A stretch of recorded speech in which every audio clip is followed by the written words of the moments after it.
I now give the floor to His Excellency Walid Almoualem, Deputy Prime Minister and Minister of Foreign Affairs and Expatriates of the Syrian Arab Republic.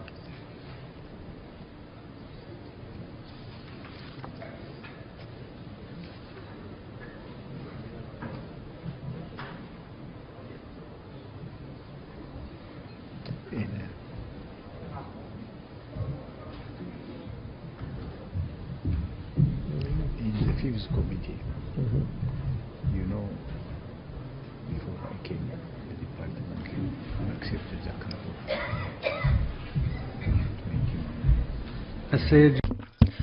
Mr. John Ash, President of the 68th Session of the General Assembly, I would like to congratulate you and your friendly country, Antigua and Barbuda, on your election as President of the General Assembly at its current session,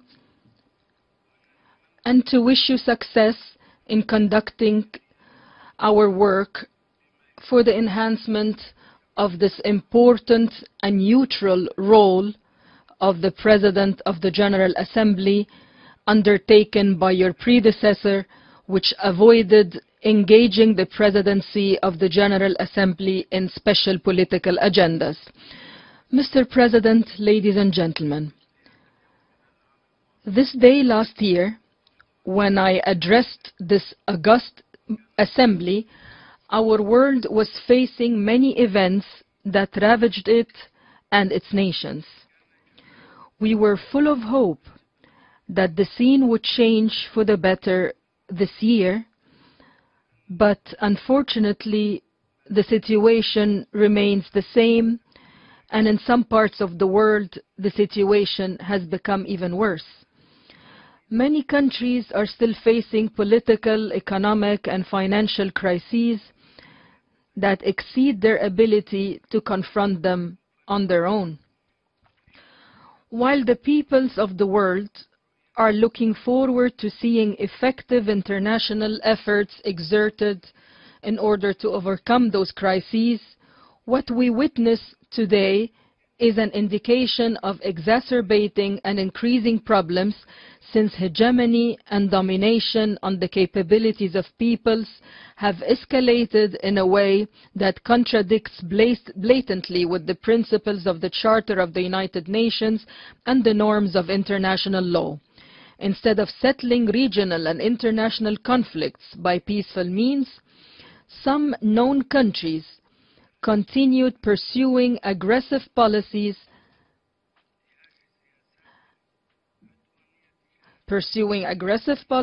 against certain nations. Political hypocrisy increased to intervene in the domestic affairs of states under the pretext of humanitarian intervention or the responsibility to protect. And when those aggressive policies did not prove beneficial for some countries, including my own country, Syria, these well-known states revealed their true face and threatened with blatant military aggression outside the mandate of the Security Council and certainly away from any international consensus. This comes as those same countries imposed immoral, illegal, and unilateral coercive measures. This is in addition to suspicious policies that aim at spreading sedition and turmoil within the fabric of multiple and harmonized national communities that have lived for hundreds of years in harmony, unity, and understanding. Worst of all, some countries have launched destructive major wars under the pretext of combating terrorism, while at the same time they are the ones supporting terrorism in my country, in contradiction of all United Nations resolutions and all human and moral values. Here, once again, I ask the same question I had already asked last year. Was the international consensus on combating terrorism a serious commitment undertaken by the member states of this organization, or was it just mere rhetoric written and then not put into effect? Mr. President, what is happening in my country has become clear to everyone. Yet some countries do not want to recognize that Al-Qaeda, the most dangerous terrorist organization in the world, and its many offshoots like Jabhat al-Nusra, the Islamic State in Iraq and the Levant, the Brigade of Islam and many others, are fighting in Syria. The scenes of murder, manslaughter, and even eating human hearts were shown on TV screens worldwide, but did not touch blind consciences. In my country, Mr. President, there are innocent civilians whose heads are put on the grill just because they violate the extremist ideology and have deviant views of Al-Qaeda. In my country, ladies and gentlemen, there are murderers who dismember human bodies into pieces while still alive and send their limbs to their families just because those citizens are defending a unified and secular Syria. In my country, those terrorists violate on a daily basis human rights, the right to life, and the right to a livelihood, and the citizens' religious beliefs and political affiliations. Any Syrian citizen who does not belong to this obscurantist and takfiri ideology is doomed to be killed, slaughtered, or the women of their family taken as captives on the basis of perverted concepts of religion that have nothing to do with Islam. Ladies and gentlemen, this is not a civil war. There is no civil war in Syria, but it is a war against terror that recognizes no values, nor justice, nor equality, and disregards any rights or laws. So, confronting this terror in my country requires the international community to act in accordance with relevant resolutions on counter-terrorism, particularly Security Council Resolution 1373 of 2001, and to take all necessary and prompt measures to compel those well-known countries that finance, arm, train, and provide a safe haven and passage for terrorists coming from different countries of the world.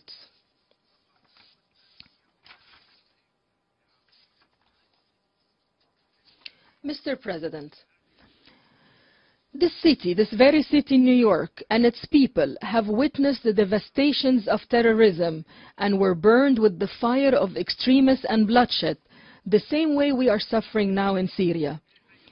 How can some countries hit by the same terrorism we are suffering now in Syria claim to be fighting terrorism in all parts of the world while supporting it in my country?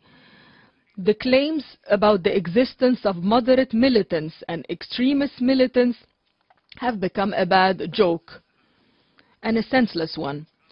Terrorism means only terrorism. It cannot be classified as moderate terrorism and extremist terrorism. Therefore, I would like to ask you, what do you call those who kidnap children in order to sell their body organs outside the country? How would you describe those who recruit children and prevent them from going to schools and instead train them on shooting and killing? How would you describe those who spread perverted fatwas, religious opinions, such as sexual jihad or incest jihad? Ladies and gentlemen, we are the ones who were targeted by poisonous gases in Khan al-Asal. We have asked for an investigation mission and demanded to include in its mandate the ability to determine who used chemical weapons. However, the United States of America and its allies, France and the United Kingdom, are the ones who prevented that and insisted then to limit the functions of the mission to only deciding whether chemical weapons were used or not. We in Syria waited 5 months for the mission to come, and when it arrived, it was withdrawn before the completion of its task, as certain states began beating the drums of war on Syria. My country has accepted the initiative graciously launched by His Excellency President Vladimir Putin, President of the Russian Federation. Syria, by acceding to the Convention on the Prohibition of Chemical Weapons, proves its commitment against the use of such weapons, while at the same time calls on the international community to shoulder its responsibility against the proliferation of weapons of mass destruction in the Middle East. Syria is known for fulfilling its obligations and commitments. Therefore, I assure you of Syria's commitment to the full implementation of the provisions of the Convention and to cooperate with the Organization for the Prohibition of Chemical Weapons as a state party to the Convention. However, there remains the challenge that is facing all of us, whether those who are supplying terrorists with these types of weapons will abide by their legal commitments, since terrorists who used poisonous gases in my country have received chemical agents from regional and Western countries that are well known to all of us. They are the ones using poisonous gases on our military and our civilians alike. Mr. President, the cessation of aggressive policies against Syria is the first step on the road towards the solution in my country. Any political solution in light of the continued support of terrorism, whether through supplying arms, funding, or training, is mere illusion and misleading. Syria has repeatedly announced that she embraces a political solution of its crisis. It is now for those who claim to support a political solution in Syria to stop all hostile practices and policies against Syria and to head to Geneva without preconditions. On the basis of the people's right to self-determination, the Syrian people has the exclusive authority to choose its leadership, its representatives, and its future and political system that accommodates all walks of the Syrian society, including those who were deceived and pushed to take a wrong path. We in Syria do not bet on any party but the Syrian people, who is determined with all of its components to reject all forms of foreign interference in its domestic affairs and to defeat the advocates of sectarianism, extremism, and terrorism. In my country, Syria, there is a solid connection between state policies and the aspirations of the people. Ballot boxes for free and fair elections remain the only solution to decide on the options of the Syrian people in determining their own future away from the pressures of terrorism and foreign dictations. Ladies and gentlemen, there remains those who do not want a political solution and always resort to aggression, either directly or through their agents on the ground. And this is what's happening in Syria. As I mentioned, Syria has committed itself to a political solution, but our commitment to a political solution does not mean allowing terrorism to hit innocent civilians. It does not mean watching our mosques and churches destroyed, as it is happening in Homs and Aleppo, and is happening now in the town of Ma'loula, the only place in the world whose people still speak the language of Jesus Christ, peace be upon him. What is happening to the churches and mosques is affecting as well all the historical heritage of Syria and humanity. Do the representatives of the member states in this august body know that terrorists from more than 83 countries are engaged in the killing of our people and our army under the appeal of global Takfiri jihad? On the other hand, are some of the member states entitled to demand the Syrian state to ignore its constitutional responsibilities to protect its citizens and to preserve the country's unity, sovereignty, and independence? The war on terror is not only Syria's war. One day, those terrorists will return to their respective countries, and then no country in the world will be immune of this terrorism which recognizes no borders nor geography. Mr. President, events in Syria have resulted in growing humanitarian needs in several key sectors. The immoral and inhuman unilateral sanctions imposed by the United States and the European Union have led to worsening the living conditions of Syrian citizens at a time when my government is working in collaboration with the United Nations and international organizations within the framework of the response plan to meet the basic needs of citizens, particularly those who were forced to leave their homes. It should be noted here that a great number of our people were forced to resort to some neighboring countries due to the activities of armed groups in border areas. Regrettably, those displaced Syrians were put in some countries in military training camps or in what resembles places of detention. I appeal from this platform to Syrian citizens to return to their towns and villages where the state guarantees their safe return and their livelihood away from the inhuman conditions they suffer in such camps. I would like to assure our readiness to exert all efforts to deliver aid from international organizations to all Syrian citizens without any discrimination, wherever they are, in conformity with the General Assembly Resolution 46/182, while respecting the sovereignty and the independence of Syria. Mr. President, those developments in my country should not make us lose sight of Palestine and the Syrian Golan. The Syrian Arab Republic confirms its natural right to fully restore the occupied Syrian Golan up to the line of June 4, 1967, and emphasizes its rejection of all measures taken by Israel, the occupying power, to change its natural demographic and geographic features in a clear violation of the relevant Security Council resolutions, in particular Resolution 497 of 1981.